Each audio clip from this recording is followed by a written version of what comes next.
러시아가 이번 전쟁에서 가장 전략적으로 중요한 요충지 중 한 곳에 대한 지배력을 점차 상실하고 있으며 그 여파는 모스크바의 예상보다 훨씬 빠르게 확산되고 있습니다.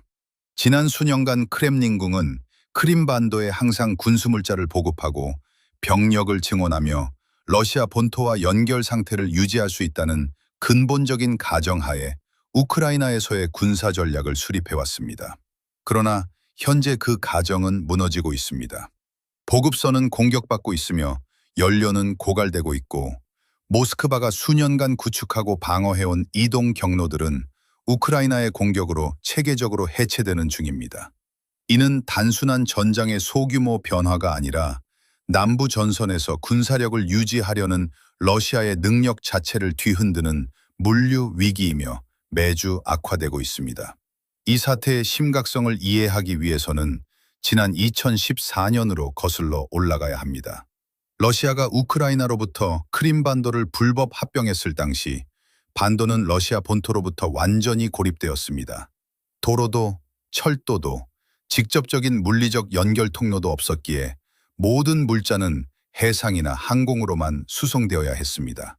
이는 언제나 취약점이었고 블라디미르 푸틴 러시아 대통령 역시 이를 인지하고 있었습니다.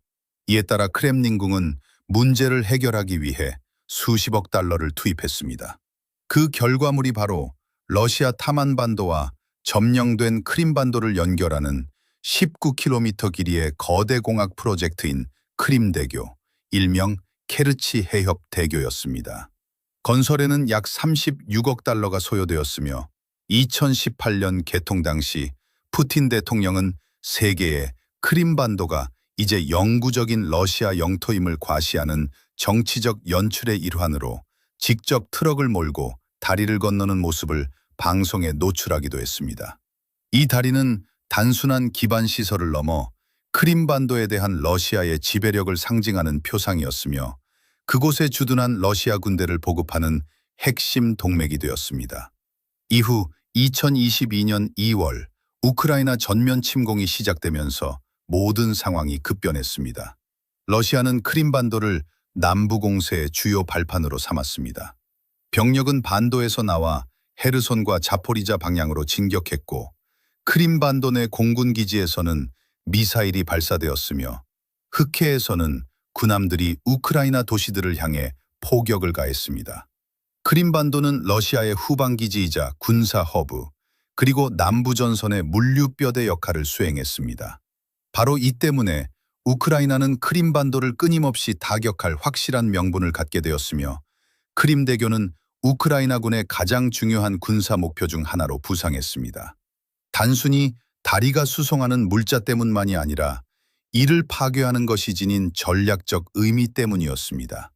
우크라이나는 2025년 들어서도 크림반도와 보급로에 대한 공격의 속도와 수위를 한층 더 높였습니다. 2025년 한 해에만 반도 내 군사 목표물을 겨냥한 로켓 및 드론 공격이 150차례 이상 기록되었습니다.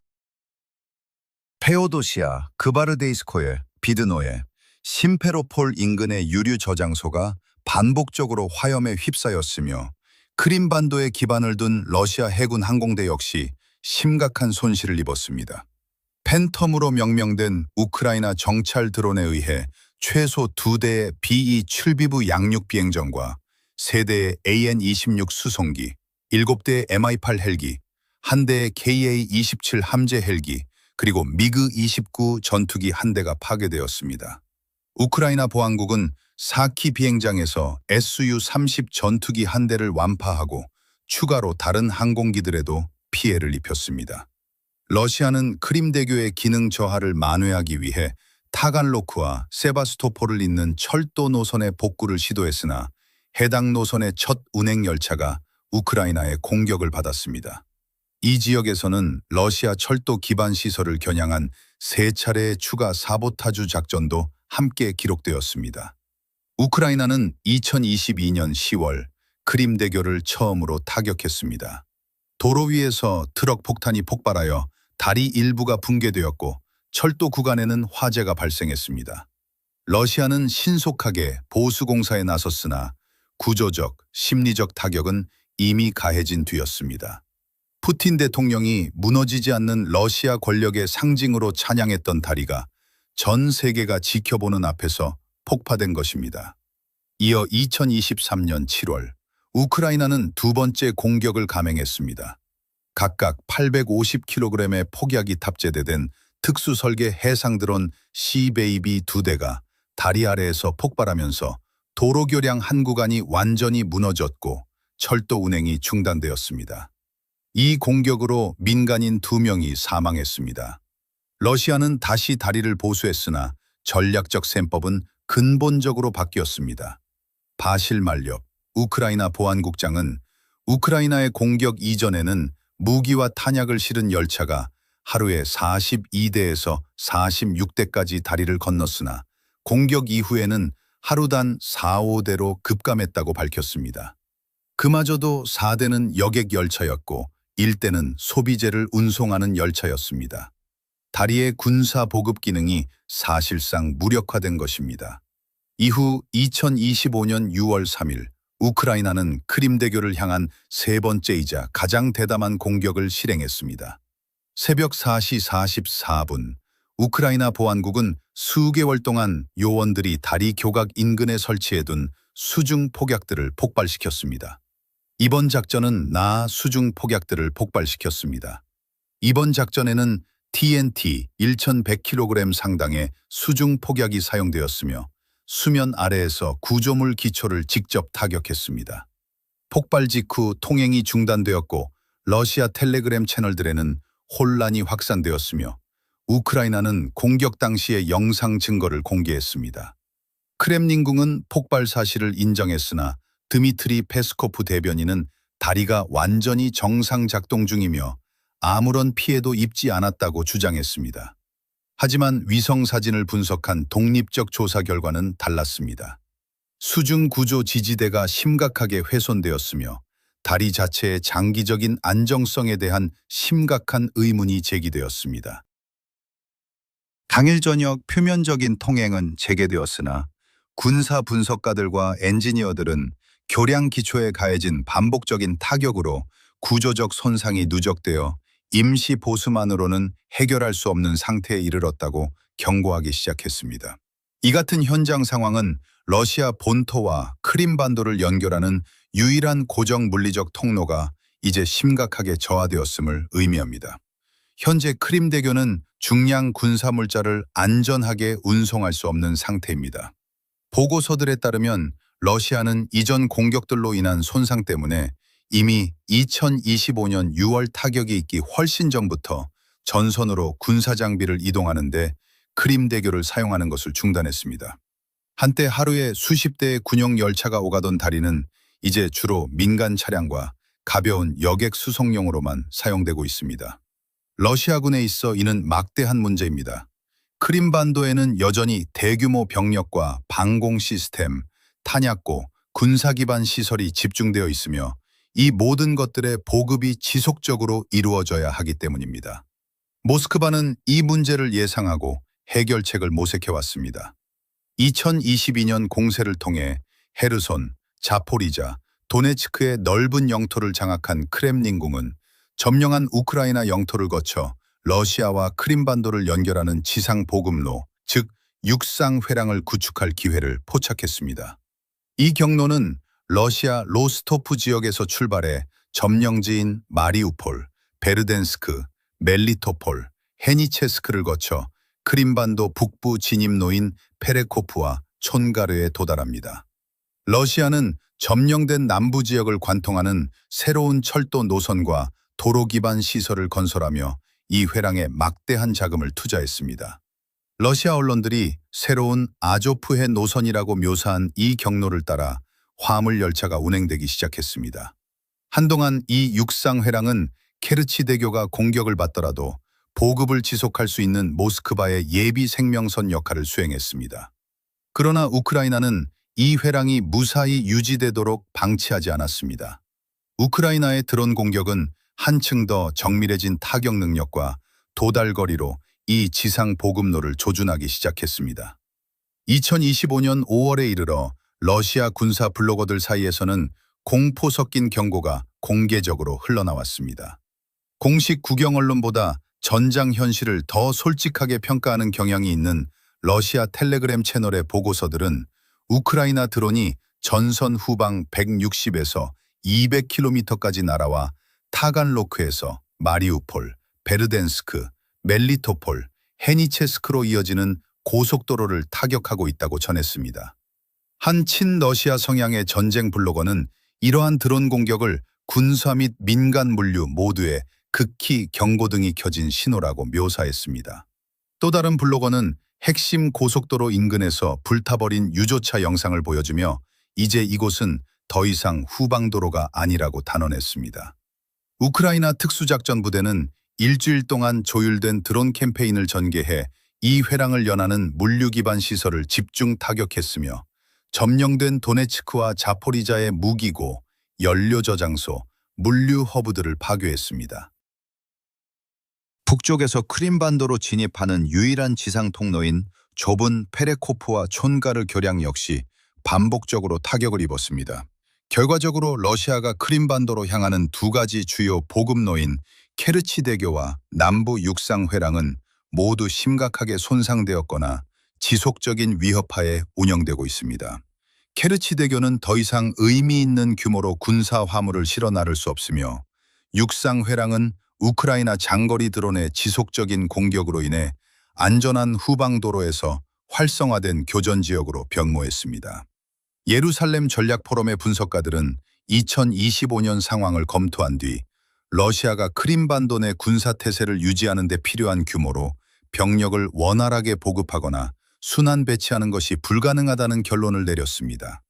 푸틴 대통령이 정교하게 구축했던 전략적 구상, 즉 크림반도를 러시아의 영구히 귀속된 침몰하지 않는 군사 플랫폼으로 삼겠다는 계획은 우크라이나의 지속적인 압박 속에서 균열을 일으키고 있습니다. 여기에 물류 경로의 차단뿐만 아니라 연료 위기까지 겹치면서 모스크바의 상황은 더욱 악화되고 있습니다. 러시아는 현재 분석가들이 1990년대 이후 자국 석유 부문에서 발생한 최악의 에너지 위기라고 부르는 상황에 직면해 있습니다. 우크라이나는 2025년 내내 러시아 전역의 정유 공장을 겨냥해 거센 드론 타격 캠페인을 전개했습니다. 2025년 10월 기준으로 가동 중이던 러시아의 대형 정유 공장 38곳 중 21곳이 그해 1월부터 시작된 공격으로 타격을 입었습니다. 우크라이나 드론은 8월 한 달에만 14곳의 정유 공장을 조준했습니다. 공격 캠페인이 정점에 달했던 2025년 8월에서 10월 사이에는 러시아 전체 정유 능력의 약 20%가 마비되었습니다. 독립 석유 가스 분석가인 보리스 아렌슈타인은 우크라이나의 드론 캠페인이 최근 몇 년간 가장 심각한 위기를 초래했다고 설명하며 공격의 규모와 조직력, 그리고 반복되는 타격의 파고로 인해 러시아가 다음 공격을 받기 전 정유 공장을 수리하는 것이 불가능한 상태라고 지적했습니다. 러시아 정부는 국내 공급을 보호하기 위해 2025년 7월 휘발유 수출을 금지한 후 이 조치를 반복해서 연장했습니다. 그러나 유가는 전년 대비 10% 이상 상승하며 리터당 60루블을 돌파하는 등 오름세를 멈추지 않았습니다. 크림반도는 가장 먼저 그리고 가장 막대한 타격을 입은 지역 중 하나였습니다. 로이터 통신의 보도에 따르면 크림반도는 2025년 8월 휘발유 부족 사태를 겪은 최초의 영토 중 하나였습니다. 키이우 인디펜던트는 러시아가 통제하는 남부 연방관군의 전체 주유소의 14% 이상에 해당하는 220개 이상의 주유소가 연료 판매를 중단했다고 전했습니다. 크림반도 내 러시아 점령 당국은 고객 1인당 한 번에 휘발유 구매량을 20리터로 제한하는 엄격한 배급제를 도입했습니다. 영업을 지속한 일부 주유소에는 차량 대기줄이 수시간씩 이어졌습니다. 암시장 가격은 공식 가격의 2배에 달하는 리터당 95에서 190루블까지 치솟았습니다. 우크라이나 저항운동 단체인 노란 리본의 활동가들은 유통되는 연료마저도 품질이 저잡한 경우가 많다고 보고했습니다. 연료 공급의 붕괴는 단순한 민간의 불편을 넘어 군사적 차원의 물류 비상사태를 의미합니다. 군대가 차량을 이동시키고 발전기를 가동하며 시설의 난방을 공급하고 보급 트럭을 운행하는 등 일상적인 작전의 모든 측면을 유지하기 위해서는 연료가 필수적입니다.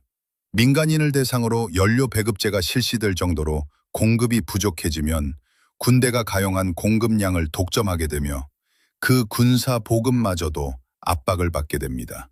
보급로 차단과 연료 위기의 결합은 크림반도 내 러시아군에게 전례 없는 환경을 조성하고 있습니다. 반도에는 수만 명의 러시아 군병력이 주둔하고 있습니다. 크림반도와 그 주변에 집중된 러시아 군병력 규모에 대한 분석가들의 추정치는 다양하지만 2014년 이후 러시아가 이 반도를 군사기지화한 규모 자체에는 이견이 없습니다. 크림반도에는 대규모 방공 시스템, 흑해 함대용 해군 시설, 탄약고, 비행장, 그리고 광범위한 지상군 기반 시설이 자리 잡고 있습니다. 이 모든 시설은 군수물자, 연료, 예비 부품, 그리고 증원 병력의 지속적인 유입을 필요로 합니다. 그리고 그 유입 경로는 현재 여러 방향에서 동시에 차단되고 있습니다. 크림대교는 구조적으로 손상되어 더 이상 군사 화물 수송에 활용되지 못하고 있습니다. 점령된 우크라이나 남부를 통과하는 육상 회랑은 지속적인 드론 공격을 받고 있습니다. 남부전선 전체에 연료를 공급하는 정유체계는 체계적으로 파괴되는 중입니다.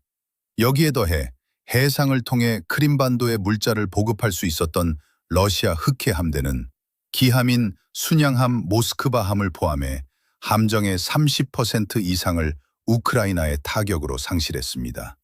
러시아는 스스로 만든 함정에 빠졌습니다. 크림반도는 푸틴 대통령의 지정학적 프로젝트의 중심이자 러시아 제국의 권력을 재천명하려 한 10년간의 노력에서 가장 핵심적인 성과였습니다. 푸틴 대통령은 다리를 건설했고 육상 회랑을 구축했으며 반도를 군사 기지화하는 데 수십억 달러를 쏟아부었습니다. 그리고 크림반도가 영원한 러시아 영토라는 주장에 막대한 정치적 자산을 걸었습니다. 그러나 바로 그 정치적 필요성 때문에 러시아는 푸틴 대통령의 국내적 명분과 국제 무대에서의 입지에 치명적인 타격을 입지 않고서는 병력을 철수하거나 군사적 태세를 축소할 수 없는 처지입니다. 결과적으로 러시아군은 지속적인 공격을 받는 보급선에 의존한 채 연료 부족에 시달리고 교체 가능한 속도보다 빠르게 장비를 상실하며 크림반도에 고립되어 가고 있습니다. 우크라이나 접근 방식의 전략적 논리는 이제 완전히 가시화되었습니다. 크림반도를 향해 막대한 비용이 소요되고 자국군의 자원만으로는 대규모로 시도하기 어려운 직접적인 정면 공세를 취하는 대신 우크라이나는 다른 경로를 택했습니다. 우크라이나는 크림반도를 고립시키고 있습니다. 러시아가 반도에 대한 지배력을 유지하는 데 필요한 모든 다리, 철도, 도로, 연료 저장소, 정유공장, 해군 함정, 그리고 방공포대를 파괴하고 있습니다. 우크라이나의 해상 드론 캠페인은 흑해 함대를 세바스토폴에서 몰아냈습니다. 정유공장에 대한 타격은 연료 위기를 촉발했습니다. 우크라이나 드론들은 육상 회랑을 러시아 물류 트럭들의 파괴지대로 전환시켰습니다. 케르치 대교는 3차례 타격을 입어 군사 수송 기능을 잃었습니다. 페레코프와 촌가르 진입로도 반복적으로 피격되었습니다. 그리고 이 모든 과정 속에서 점령 치하의 노란 리본 운동활동가들과 우크라이나군의 타격 좌표 데이터를 제공하는 정보망 등 반도 내부의 저항도 지속되고 있습니다. 이 위기에는 순수한 군사적 영역을 넘어서는 재정적 차원의 문제도 결합되어 있습니다. 2025년 내내 국제 유가가 침체되면서 소모전을 지속하기 위해 더 많은 연료를 소비해야 하는 상황임에도 러시아가 석유와 가스 수출로 벌어들이는 수익은 크게 감소했습니다. 국제에너지기구는 러시아의 석유 수익이 전쟁 시작 이후 가장 낮은 수준 중 하나로 떨어졌다고 보고했습니다. 에너지 분석가 크레이그 케네디에 따르면 미국, 유럽연합, 영국이 도입한 새로운 제재들로 인해 러시아의 석유 수익은 더욱 감소할 것으로 전망되며 그는 이 상황을 1990년대 이후 러시아 에너지 부문이 직면한 최악의 위기라고 평가했습니다.